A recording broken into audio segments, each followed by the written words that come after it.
के जीवन की धारा बदल गई। आप इस बारे में बहुत बार बहुत तरह से बहुत वक्ताओं से सुन चुके हैं। और उस बदले हुए जीवन में उन्होंने अपने लिए और अपने परिवार के लिए जीवन कम जिया, देश के लिए और समाज के लिए उनके जीवन का ज्यादा बड़ा हिस्सा अर्पित हुआ। इसलिए हम प्रतिवर्ष उनको श्रद्धा से स्मरण करते हैं। और इस श्रद्धांजलि बलिदान दिवस को मनाने में जिन जिन लोगों की बड़ी भूमिका रही है, पुरुषार्थ रहा है, और स्वामी श्रद्धानंद जिस ऋषि परंपरा के संवाहक हैं, उस ऋषि परंपरा से जोड़ने के लिए स्कूलों के बच्चों को, अध्यापक अध्यापिकाओं को और दूसरे प्रतिष्ठित महानुभावों को जोड़ने के लिए आर्य समाज के अधिकारी जो प्रयास करते हैं, उन्हें सम्मान बुलाते हैं, तो उनको मंच पर बुलाकर सम्मानित करना, प्रतिष्ठित करना भी श्रद्धानंद बलिदान दिवस का एक भाग हो जाता है। आश्चर्य की बात यह है कि स्वामी श्रद्धानंद के बलिदान का और स्वामी श्रद्धानंद जी के जीवन का गुणगान हम लोग ही बैठकर वर्ष में एक बार कर लेते हैं। देश की जो मुख्य धारा है, जो मीडिया है, प्रिंट मीडिया हो या इलेक्ट्रॉनिक मीडिया हो, और दूसरे जो समुदाय हैं जो अपने को देशभक्त मानते हैं, जिनकी विचारधारा के केंद्र में भी राष्ट्रभक्ति है, वो तो श्रद्धानंद जी को इतना सा भी क्रेडिट नहीं देते, कहीं स्मरण नहीं करते, कहीं उनका नामोल्लेख नहीं होता। अगर कहीं अखबारों में कुछ छपेगा तो आर्य समाज के ही आयोजन का समाचार छप जाएगा। अपनी इच्छा से वो लोग अखबार में या टेलीविजन पर कहीं श्रद्धानंद के बलिदान की, उनके योगदान की चर्चा करते हुए नहीं पाए जाते। इससे लगता है कि यह देश कृतघ्नों का देश है।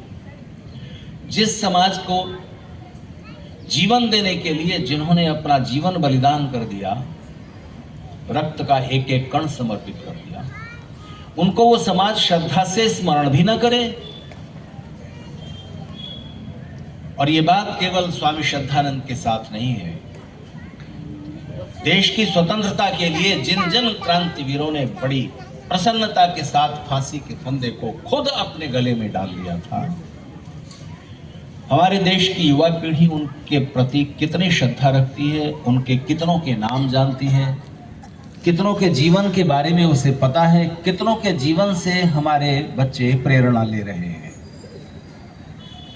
फिल्म अभिनेताओं से ले रहे हैं, क्रिकेट स्टार से ले रहे हैं, और जिस देश की युवा पीढ़ी के आइकन, आदर्श फिल्म स्टार और क्रिकेट स्टार ही हो, उस देश का युवा आखिर क्या बनना चाहेगा?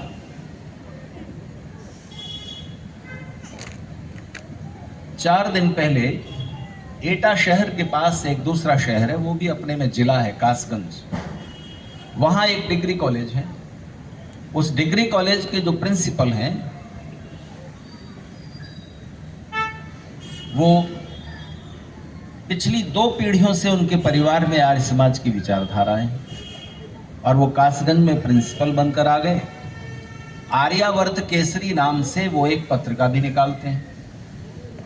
बहुत उनका स्वाध्याय है, चिंतन है, और उस प्रशासनिक पद पर वो बैठे हुए हैं जिसमें उद्दंड छात्र आते हैं जिनका उद्देश्य पढ़ना नहीं होता। ऐसे छात्रों वाले कॉलेज का वातावरण उन्होंने सात्विक कर दिया और सबके मन में एक भावना जगा दी। तो उन्होंने हर महीने एक व्याख्यान माला शुरू की हुई है, ऋषि दयानंद के स्मरण में, ऋषि दयानंद के नाम से एक व्याख्यान माला शुरू की हुई है। तो अभी 4 दिन पहले मैं गया। भाषण का विषय उन्होंने रखा था ज्ञान का प्रारंभ और विकास, प्राचीन ऋषियों और आधुनिक विज्ञान की दृष्टि। तो ज्ञान का प्रादुर्भाव कैसे